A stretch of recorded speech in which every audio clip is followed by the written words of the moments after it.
ഏറ്റവും അധികം വോട്ടുകൾ യു ഡി എഫിന് പ്രവചിക്കുന്ന ആക്സിസ് മൈൻഡ് തന്നെയാണ്. അപ്പർ ലിമിറ്റ് 90 ആണ്. ഏറ്റവും താഴത്തെ ലിമിറ്റ് 72 70 മുതൽ 80 വരെ പ്രവചിക്കുന്ന സർവേകൾ പി മാർക്ക് ചാണക്യ. അപ്പൊ ചാണക്യ കഴിഞ്ഞ തവണ 93 മുതൽ 111 സീറ്റ് വരെ നേടി അധികാരത്തിലേക്ക് പ്രവചിച്ചാണ്. ചാണക്യം പറയുന്നത് യു ഡി എഫിനാണ്. ഒട്ടുമിക്ക ഇതുവരെ പുറത്തു വന്ന എല്ലാ സർവേകളിലും ഒറ്റൊരെണ്ണം പോലും എൽ ഡി എഫിന് കേവല പുരുഷം 72 മുതൽ 70 75 വരുന്ന എന്ന് പറഞ്ഞാൽ 70 to 75 എന്ന മെട്രിക് സർവേ ശരിയാവുകയാണെങ്കിൽ 70 എടുക്കണം. അങ്ങനെയാണെങ്കിൽ തൂക്കസഭയാണ്. പക്ഷേ അത് മെട്രിക്സ് മാത്രമാണ് 70യിലേക്ക് എത്തി നിൽക്കുന്നത്. ബാക്കി ഉള്ളതൊക്കെ 72 മുതൽ അപ്പർ ലിമിറ്റ് 90 വരെ ഒക്കെ പറയുന്നുണ്ട്.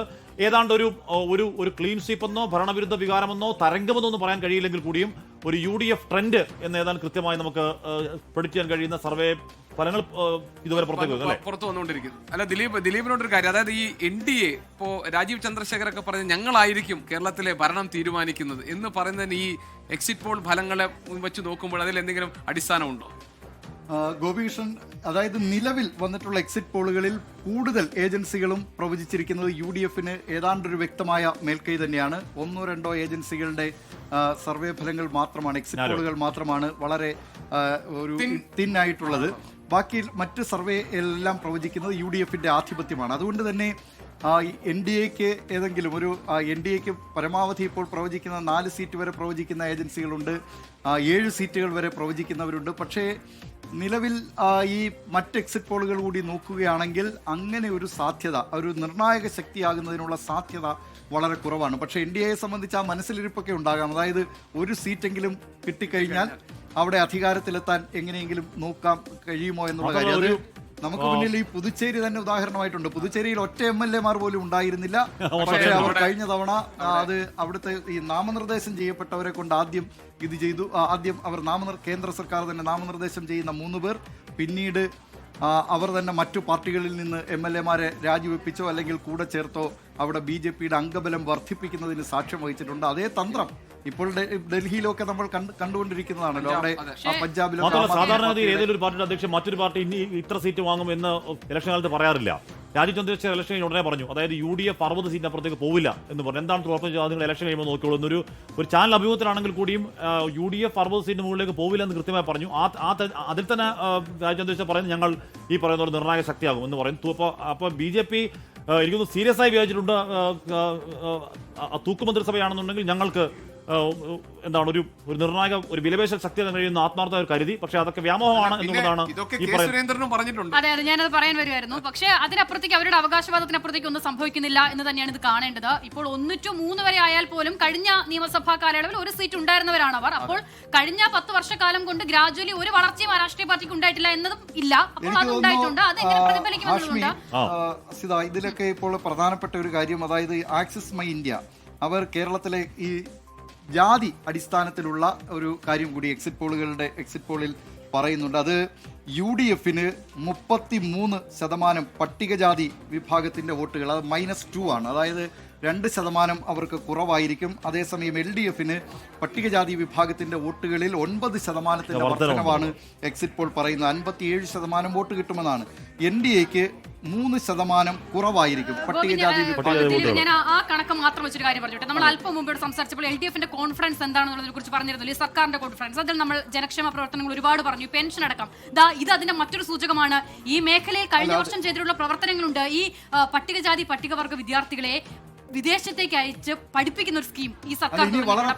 മറ്റൊരു കാര്യമാണ് ഈഴവ വോട്ടുകൾ. സംബന്ധിച്ച് 9% അധികമാണ്, 57 ആണ്. അതേസമയം UDFന് അത് -2 ആണ്. എന്നാൽ ഈഴവ വോട്ടുകളുടെ കാര്യത്തിൽ നോക്കൂ, 26% UDFന് പ്രവചിക്കുന്നത്. അതായത് കഴിഞ്ഞ തവണത്തേക്കാൾ 8% കുറവായിരിക്കും എന്നാണ്. LDFന് അത് 47% ആയിരിക്കും. അതായത് 1% കൂടുതലായിരിക്കും. അപ്പോൾ എങ്ങോട്ടായിരിക്കും ഈ 23% ഈഴവ വോട്ടുകൾ അതായത് NDA പക്ഷത്തേക്ക് പോയി എന്നാണ് ആക്സിസ് മൈ ഇന്ത്യയുടെ കഴിഞ്ഞ ലോക്സഭാ തെരഞ്ഞെടുപ്പിൽ അത് മനസ്സിലായിരുന്നു. എന്നാൽ കഴിഞ്ഞ ലോക്സഭാ തെരഞ്ഞെടുപ്പിൽ CPMന്റെ പ്രധാനപ്പെട്ട വിലയിരുത്തൽ എന്ന് പറഞ്ഞാൽ CPMന്റെ കോർ വോട്ട് കിടക്കുന്നത് ഈഴവ മേഖലകളിലാണ്. ആ വോട്ടുകൾ NDAയിലേക്ക് ഒലിച്ചുപോയി എന്നുള്ളതായിരുന്നു. അതിനുശേഷമാണ് സ്ട്രാറ്റജി മാറ്റുകയും വെള്ളാപ്പള്ളി ചേർത്ത് പിടിക്കാൻ തീരുമാനിക്കുന്നത്. ഇയാൾ പറയുന്നത് മൊത്തം വർഗീയ വിഷയമാണെന്ന് അറിയാനിട്ടല്ല. ആ ഈഴവ വോട്ടുകൾ വരുന്നെങ്കിൽ അത് വരണമെന്ന അടിയുറച്ച നിശ്ചയദാർഢ്യത്തിലാണ്. പക്ഷേ അത് വർക്കൗട്ട് ആവുന്നില്ല. പക്ഷേ 1% തിരിച്ചു വന്നു. ഇപ്പോൾ കഴിഞ്ഞ തദ്ദേശ തെരഞ്ഞെടുപ്പിൽ അവർ ഈഴവ വോട്ടുകളുടെ കണക്ക് നോക്കിക്കഴിഞ്ഞാൽ പോയ വോട്ടുകൾ കുറച്ചെങ്കിലും തിരിച്ചു വന്നു എന്ന വിലയിരുത്തൽ CPM ഉണ്ടായിരുന്നു. അതുകൊണ്ടാണ് വെള്ളാപ്പള്ളി എക്സിറ്റ് പോളുകൾ പറയുന്നുണ്ട് 31% UDF ലഭിക്കും. അതായത് 6% കുറവാണ് കഴിഞ്ഞ തവണത്തേക്കാൾ എന്നാണ് പറയുന്നത്. LDF 34% അത് കഴിഞ്ഞ തവണത്തേക്കാൾ അതും 6% കുറവാണ്. അപ്പോഴും NDAക്കാണ് 10% വോട്ടുകൾ കൂടിയിരിക്കുകയാണ്. നായർ വിഭാഗത്തിൽ നിന്നാണ് അവരുടെ എക്സിറ്റ് പോൾ പ്രവചിക്കുന്നത് 28%-ലെത്തുമെന്ന്.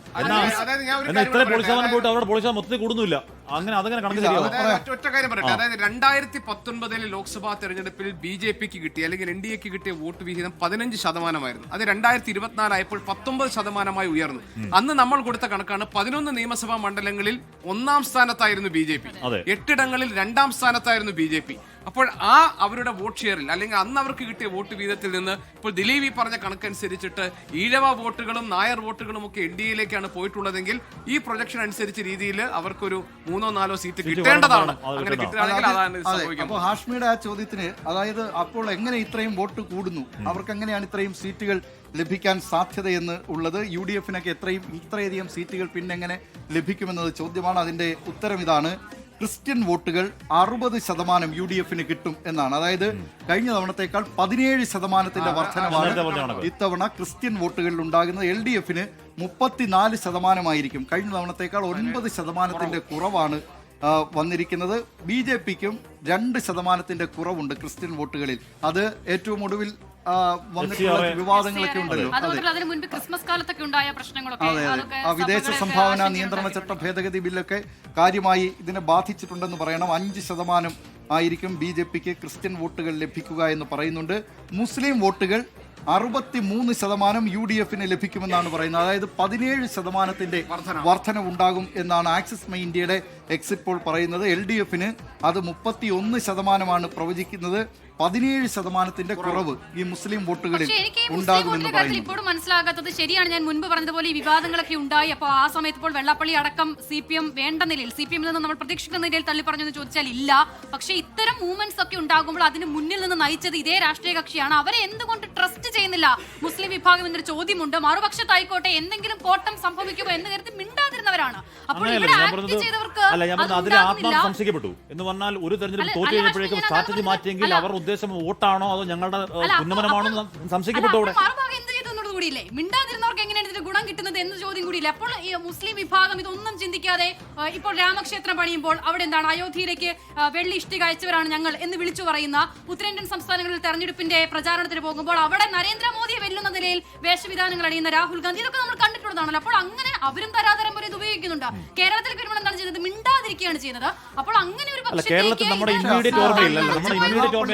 നടത്തിയിട്ടുള്ള പരാമർശം അതേതായാലും ആ സമുദായത്തിലുള്ളവരെ വേദനിപ്പിച്ചിട്ടുണ്ട് എന്ന കാര്യത്തിൽ സംശയമില്ല. അങ്ങനെ അത്തരം പരാമർശങ്ങൾ നടത്തുമ്പോൾ അതിനെ തിരുത്തുന്നതിനോ, നേരത്തെ മുഖ്യമന്ത്രി പിണറായി വിജയൻ നൌഷാദ് മാൻഹോളിൽ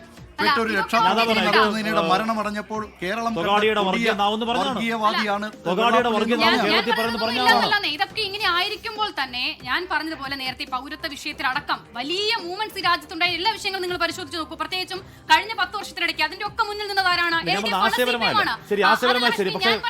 പക്ഷേ ഇലക്ഷൻ മുഖത്തേക്ക് വരുമ്പോഴേക്കും തരാതരം ന്യൂനപക്ഷം ഇപ്പൊ അത് കഴിഞ്ഞ് ലോക്സഭ കഴിഞ്ഞപ്പോഴേക്കും ന്യൂനപക്ഷ വോട്ടുകൾ ഞങ്ങൾ കിട്ടിയില്ലെന്ന് മാത്രമല്ല ഭൂരിപക്ഷ വോട്ടുകൾ കയ്യിൽ പോയി. CPM അപ്പം തന്നെ അത് വിട്ടു, സ്റ്റാർട്ട് വിട്ട് ഭൂരിപക്ഷ ദൂരത്തിലേക്ക് പോയി. സ്വാഭാവികം UDF പ്രചരിപ്പിക്കുന്നുണ്ട്, അത് പ്രചരണത്തിലേക്ക് ഇറക്കുന്നു. അപ്പോൾ ഇത് വഞ്ചനയാണെന്ന് മനസ്സിലാവും. അപ്പോൾ മറുപക്ഷം എന്താണ് ചെയ്യുന്നത്? ഒരിടത്ത് മിണ്ടാതിരുന്ന് അതിന്റെ എന്തെങ്കിലുമൊക്കെ ഗുണം കിട്ടുകയാണെങ്കിൽ രണ്ട് പക്ഷത്തു നിന്ന്, എവിടെയാണ് ന്യൂനപക്ഷത്തു നിന്നും ഭൂരിപക്ഷത്തു നിന്നും കിട്ടിക്കോട്ടെ എന്ന് കരുതി മിണ്ടാതിരിക്കുന്നവരിടത്തേക്ക് രാഷ്ട്രീയ വഞ്ചന എന്ന് തിരിച്ചറിഞ്ഞാൽ ഇത് ആത്മാർത്ഥമല്ല, ഇത് രാഷ്ട്രീയ മെക്കാനിക്സ് അല്ല യഥാർത്ഥത്തിൽ ഈ ഇലക്ഷനിൽ സംഭവിക്കുന്നത്. ഇപ്പൊ 2019 എവിടെയായിരുന്നു മുസ്ലിം വോട്ടുകൾ ഉണ്ടായിരുന്നത്? ഞാൻ പറഞ്ഞു ലോക്സഭാ തെരഞ്ഞെടുപ്പിൽ അത് ഭയങ്കരമായ രീതിയിൽ LDFന് ഗുണം ചെയ്തു അല്ലെ. പക്ഷെ 2024 വരുമ്പോൾ എന്താ സംഭവിച്ചത്?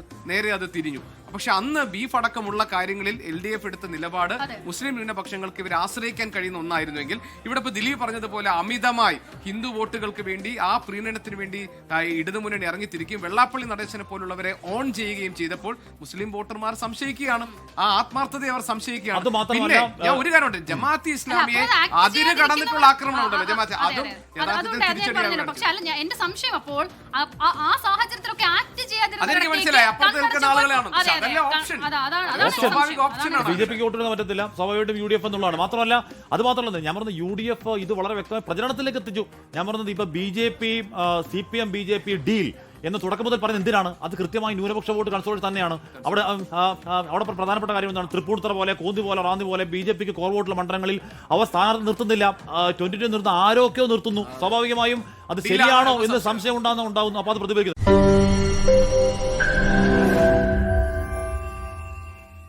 ലോകത്തെവിടെയായാലും ഏത് സമയത്തും 24 വാർത്തകളും ഓഗ്മെന്റഡ് റിയാലിറ്റി പാക്കേജുകളും എക്സ്പ്ലെയിനറുകളും വിശദമായി കാണാൻ ഞങ്ങളുടെ യൂട്യൂബ് ചാനൽ നിങ്ങൾക്ക് സബ്സ്ക്രൈബ് ചെയ്യാം.